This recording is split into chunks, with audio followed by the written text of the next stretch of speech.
Welcome to The Girls. On this season, we're going to take you on a wild ride.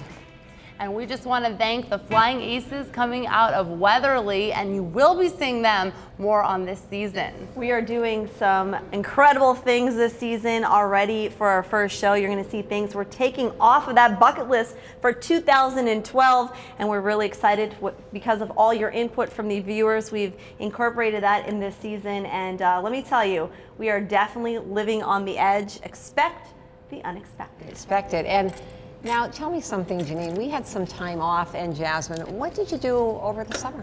Oh, Jasmine, you start. No, you start. No, you start. No, you. What did you do? I did a lot. What did I do? Okay, I had something on my bucket list that I wanted to do. I wanted to go down under to Australia. Well, I didn't get to do that, but I did get to go down under in my basement at my house. I thought this was getting dirty for a second. Yeah, well, we just that down under. Well, now wait. The down under. Well, I did do it with Dad. You know, I did. My husband was there with me. And we went in our basement and we just like cleaned out the basement. Wow. That we've been wanting right to off. scratch her off with big excitement. But I did find a lot of things I've been looking for. I found a set of keys that I couldn't find for 3 years. Oh, wow. Okay. Yeah, Right. and they were important in your keys. basement, there's a lot to be found. And I gave a lot of things to charity, so I was very good. And I gave a lot of things to different people in my family, and I gave a lot of things back to you that you had there. Garbage. Yeah, well, it's save it for me, and Sammy the same thing, save it for me. So whatever they do with their stuff now. So what did you do? I adopted a cat. I adopted a kitten from the Hazleton Animal Shelter. His name is Stanley, and that's what I did this summer, and I'm trying to get people all over the Hazleton area and beyond to adopt their next animal. There you go. We'll have to do a segment on that. That's good. And you and your animals, tell us how many you have now. I have 2. I have 1 Chihuahua and 1 long-haired cat, and I how do they love get them. along? They love each other. It's hysterical. Oh my gosh. Yeah, it's a good time. So what did you do? I went on a vacation a lot. We went to Ocean City, New Jersey twice. We took the kids, you know, all over the place. We were on, you know, different vacations. We went to Myrtle Beach, and I went to my first football game to see Tebow, and we all know that I love Tim Tebow, so I actually went to a pregame, and I'm ready to go to my first game of his season for the Jets. So I'm very excited that I have really good seats, and I'm sure I'll be talking about that all season, but I'm really excited. So that was really, really fun, and my goal, I'm taking his book, and I'm going to meet him. I promise you, I'm going to meet him, and I'm going to get it signed. I might get my chest signed too, but something will be signed when I come back from New York City. Well, I have something for you. You have something for me. Tebow is here. Tebow is And here. Janine does not know about this. So I have a special thing for Janine to have signed when she goes to see Tebow. If you could see this, it is a $1 bill with Tebow's picture on it. No way, And let it me is see. something that I got for you as a belated birthday gift. He's so hot. Isn't he there? Now, how does Mark feel about all this? Mark loves him. He said, "Go for it." You know, the thing I like about Tim Tebow is it's really a joke, but he's not only a football player. He's a motivational speaker. He does a lot in the community with children, and he really gives back. You told me he's a and he's virgin. smoking hot. Keep telling us He that. is. He's What does a that mean? virgin. And he's in Vogue. Did you see the Vogue that came out? I have to get that. I have to get the book. Mark got me the jersey for Christmas from Mark. First, let me tell you this. He got me this T-shirt. It was a white T-shirt, and the kids drew marker on it. Alyssa's in the audience, and they said, "Here's your gift." And I opened it, and I was like, "Oh, thank you." And they were supposed to get me the jersey. It was a T-shirt, like a regular white T-shirt. And then they gave me the regular gift, and it was an official NFL Jets jersey, number 15 for Tim Tebow. And now it's my present. What's your present?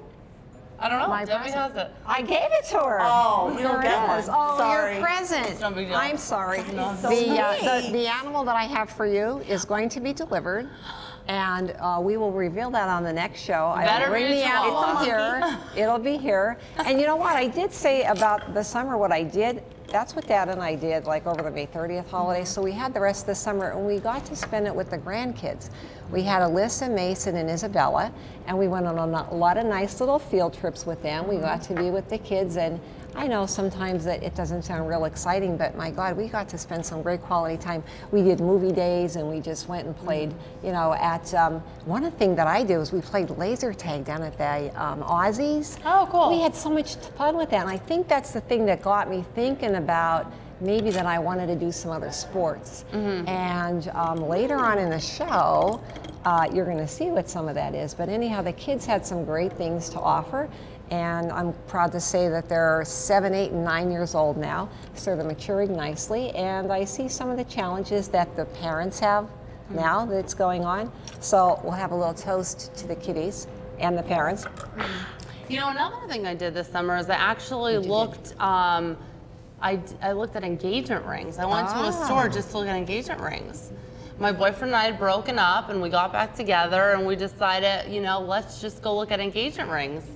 Wow, and how did that work out? We're not getting along, let's get engaged. It was like a spur of the moment thing, so now I know what kind of engagement rings I want, but you know what? They're so expensive that I don't think I'll ever get one. You're worth it. Well, what kind did you look at? What shape? Oh, I like the princess cut ones. The princess cut. Yeah, but it was kind of a joke. It was like, oh, well, we just broke up, so we'll go look at rings. Why not? Well, let me tell you a real quick story about the first engagement ring that I got from my husband. We were out on a date, and we were at Janetti's at the time when they used to serve the dinners. So he had excused himself and gone to the men's room, and he came back with this gigantic ring. Came back, and he put it on my finger, and I went, oh. And he said, it's a fake one. I just got it out of the machine in the lobby. And I looked at it and I said, well, buddy, when we do get engaged, it better be the same. And it was really fake. It was a fake ring, and he came in with this ring. So then we got engaged about 6 months Like later. it thought it was See, real. we could talk about this for Oh, hours. you could tell that it was fake. Yeah, but how many women do you think get rings that are actually fake? Oh, well, when I had the bet you a jewelry lot store. I'm not kidding you. Oh no, the next Yeah. day I'd be getting that thing checked. I bet you a lot of women get fake rings and they don't even know it. I'm Yeah, not when I even had the kidding. jewelry store, I used to have girls come in and they'd say, could you size this ring for me? My boyfriend got it for me, we're engaged, whatever. And I'd look at it and I'd say, oh, honey, I can't size the ring because it's not real. And their eyes would just have like steam coming out of their eyes. You know, while we're talking about things that are real and aren't real, it was funny because we were at a friend's house, and my friend's daughter gave my daughter a lottery ticket, and she said, here, you could scratch it off. So Alyssa scratched off the lottery ticket, and she's like, oh my God, I won $5,000. Wow. And Mark said, that's not your ticket. Give it back to your friend Evelyn because it's her ticket. She let you scratch it, and it's her money. Later find out it was a prank and the ticket wasn't real. Oh. But it really goes to show you, I mean, if I gave you a ticket and you won $5,000, would you give me the money? Yeah, and I would hope you'd give me a tip. It's easy to say yes, No, right? because just the other day I was at a restaurant and I saw $10 outside on the ground, and no one was even around, but I remember a few minutes earlier that some guy had been in that area. And I went in and I found him. I'm like, did you maybe drop $10? And he was like, well, yeah, probably. So I gave it back to him, and I'm hoping that karma, I actually kind of thought he would let me keep it. Like, oh, you keep it. But he didn't, but I think karma will come back. So yeah, I would give you your $5,000, and I would hope you'd give me at least $1,000.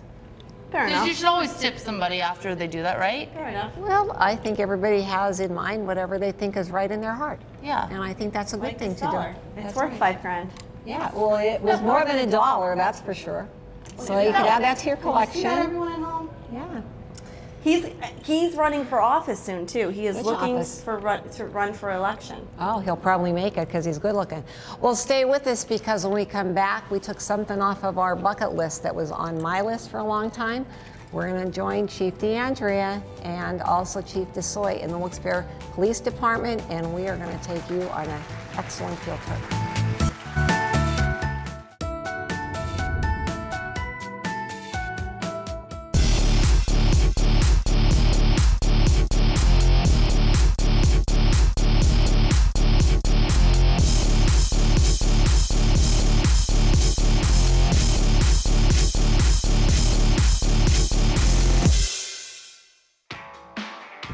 There's two things about a revolver.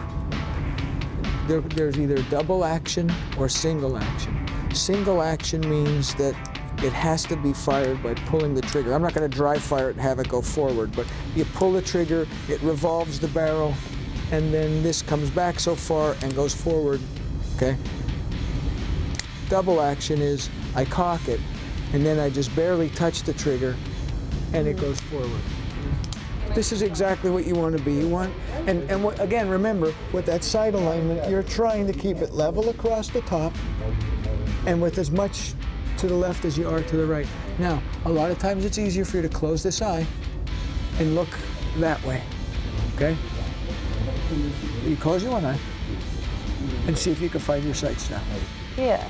Right, and remember this picture. You want this one not to be too high, not to be too low, right? You want them to be level, okay? And then you want to see as much to the left as you can to the right.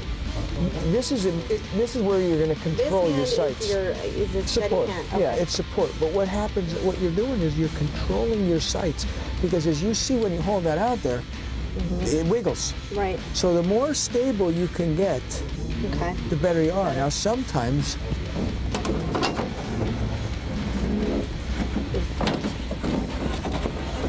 If you can, and you were going to be able to lean on something, you know, it steadies your weapon. You know? So anytime that somebody in law enforcement or anywhere else could take advantage of a barricade, They do. you do. Okay, now, if you don't mind, just step back for a second. I'm going to fire this weapon one time, just simply so that you see there's nothing to fear. You're going to get used to the noise, and then that's it. Now remember, this is the one that I'm telling you. We're going to cock it back like that, okay? Okay? Nice aim. Thanks. I had my eyes closed. Before you put your finger on the trigger, get your sight alignment where you want it to be, okay? And then slide your finger onto the trigger, okay? And then you're just going to gently squeeze with the first digit, gently squeeze the trigger while you're concentrating on your sight. Beautiful. Where did it go? It's just about this much this much above mine. Look at this. It's right here. Oh my gosh! Look at that. Perfect. Very good. Okay? Thank you. Concentrate on your sights, and you're just gently squeezing the trigger. There you go. Good. Look at, you're a pro. You want them level across the top. You're going to show as much on the left side as you show on the right side. On the front sight. I love it. Very heavy. Okay. Very heavy. Gently, whenever your sight alignment is ready, you squeeze the trigger. Whoa! Good one. Doesn't get any better than that. Much light. Perfect. Gets heavy. It does. It gets heavy And fast. the balance. Yeah. That's awesome. This is, believe it or not, that's a good group. Is it? Yeah, absolutely. And it might just be the difference of me showing you, it's like, okay, this is the group without me holding it. So what you might find is that, okay, well, when I aim this gun, I should be aiming here because I know that I'm going to be shooting a little bit low. Right. Okay, but it's awesome. That's perfect. The back of the shell is going to push down on the front and then slide to the back. It's tricky. This would be loaded. The slide will be locked back, okay? When you put the live or the full magazine in there, you will push this down with your thumb. What's that now? That's the slide release. Okay? What's holding that? Yeah. Okay. When you push it down, the slide will go forward, and as the slide goes forward, it's actually Bringing that up. pushing that round out and into the barrel. Steady, even pressure. Remember, it's going to all do everything all by itself. Where did it go? Right, it's dead center. Oh my God. Yeah, go ahead. You're That was a awesome. lot of. You're good. You're perfect. Just gentle, great, steady, even, gentle pressure. You're done. See how it locked open? Good. Wow. Dead center. Keep going. You're perfect. Nice, gentle pressure on the sight. Nice. That's it. Gently squeeze the trigger. Beautiful. Two and one. It's a little too rough for me. In the late teens, early 20s, the Thompson became popular. And this became the gun that, what, made the 20s roar, right? We all heard that, right?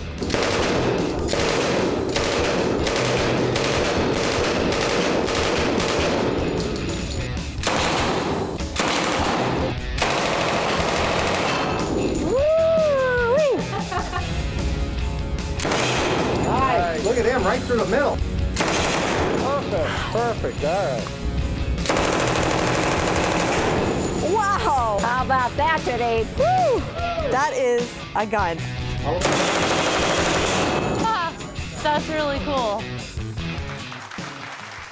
Well, that was such an amazing experience for all of us. And I know we were there when they kept going off with the gun. I was jumping, they were calling me Hoppy, but I really can't wait to get back because I want to really shoot that MP5 with Chief DeSoy. So I don't know about you girls, but I think we're ready to already go back. Oh yeah, I loved at the end when I had the submachine gun and I was just like gangsta style. We have a pickup line for the rest of our lives. Not that you guys need one, but I could probably use some, and we have a pickup line. What do you say? I shot a 45 caliber Thompson semi machine gun.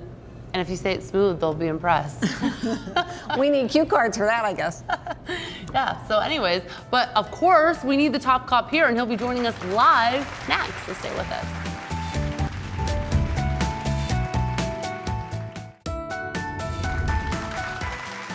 And welcome back to the girls. Now we are joined by Hazleton Police Chief Frank DeAndrea. So thank you for having us on the shooting range. It was such an amazing experience. I know for myself, it was probably the best time I've ever had on a shoot. And Jasmine, it looks like she agrees with me. Yeah, I loved it. Yeah, you know, it's always incredible to bring people out, especially like yourselves, because it was such a joy, and you were all so good at it. You're naturals. I mean, some people just have an instinct for shooting. It was just an incredible experience for me also. I'm grateful that you actually asked to do it. Well, I don't know if the viewers could tell from watching us in that segment. It was first, in the beginning, I think we were all a little apprehensive when we first got there. It was the fear of the unknown, then introducing the guns to us and giving us the instruction on it. And when, of course, I stepped up first to pull that first bullet, pull the trigger and it actually launched that first bullet. It was a little unnerving and didn't know what to expect. And then as we got more and more comfortable with it because of you and Chief DeSoy, with all the instruction and everything, we became so comfortable with it that it was almost exhilarating to a point, if I could say, because we were shooting at targets, and it became that we didn't even know what time it was. We were just shooting and just really enjoying the sport of it. And you touch on several excellent points. First of all, my hat is off to Chief Jerry DeSoy from the Wilkes-Barre Township Police Department. Just for hosting us, and he is such a great confidant of me in my police career. It's oftentimes I'll call up to Wilkes-Barre PD and say, Jerry, what's going on with this, or what do I do with that? And he calls, we're sort of like sister cities.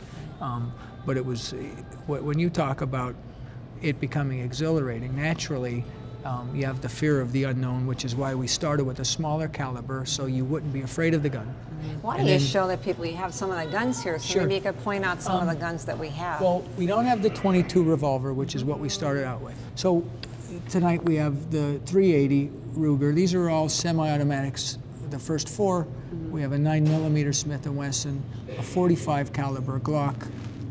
This is the .45 caliber Gap, which is called the Baby Glock, which is the one that you really liked. And then we have the .357 Ruger Security 6. That was actually my weapon that I carried on patrol when I started in the state police.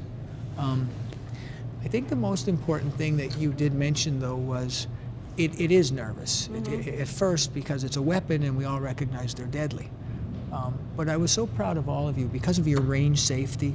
And I think what we really took away from that day was the fact that, yes, we all are well aware it's our Second Amendment right to own and carry weapons, but it's so important to learn the safety aspect of proper weapons handling, and not pointing the muzzle at anyone and always treating it as if it's loaded. It's just, and again, the sight alignment and all of that can be taught. but weapons safety is something that has to be instilled. It's a constant thing. It's not like just some of the time.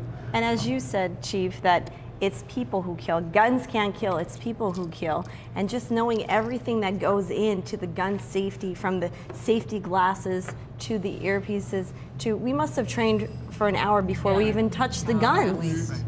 So again, knowing that safety and letting everyone at home see that safety is a key, and just having you there and learning from the beginning how to shoot the gun the right way, the correct way. I'm thinking I want to get my license someday. I feel very confident that I could carry a gun and be able to use it if my life were threatened. I definitely want to chime in here because I feel very different from you two, which is good. I feel that when I started out with this gun over here, I wasn't scared at all. I just went up, I wasn't scared at all. Then we went to the next gun, I shot 2 bullets, and then by the third time I found myself all of a sudden out of nowhere getting just terrified, like just all of a sudden, just in the middle of the lesson, getting really terrified. I ended up like wanting to just close my eyes. Remember that? I almost stopped. I do. As a matter of fact, you thought you were closing your eyes. And now after doing this, now I know that maybe one day a gun's for me, but right now, even after the whole day of learning, I'm not ready for that yet. Well, I would I'm agree not with comfortable you. I think yet. we were fatigued. I remember saying I was drenched. I was so nervous, and you know, you guys were calling me jumpy that day. When I didn't have the gun, every time it went off, I would jump. I'll revert right back to the safety aspect. Right. I would encourage anyone who wanted to own a weapon, certainly go buy one, but before you carry it, to do what we did. Find someone who's knowledgeable. I've been shooting all my life. I've been on pistol teams. But the fact is that you need to educate yourself. It's no different than if you get a license and you want to buy a car. You really need to learn how to drive before you just go cruising around town. But once people carry weapons, I mean, a lot of times you read the news and or you'll see on television where a Good Samaritan who happened to have a weapon and was licensed to carry, you know, intervened and stopped some type of heinous crime. So, I mean, good citizens carrying weapons never offend police officers. You know, it's guns in the hands of bad people. I'll tell you what, we can definitely go to bed and sleep a little bit easier knowing that people like you are out there defending us, and we really, really know that you patrol the streets and help keep us safe, and we want to thank you so much for the experience. And I hope everybody watching learned something from it. I know we learned a lot. We will never forget it. And if you have any questions about it, you can visit our Facebook page. You can give us a chat there, give us a shout out, and I'm sure Chief DeAndrea here, you'll pass along all of our kudos and everything to Chief DeSoy again, and thank the Wilkes-Barre Police Department for having us there and hosting us. So, another edition of The Girls comes to a close, and we're going to thank you and tell you to stay tuned because this season is going to be an awesome season. Thanks.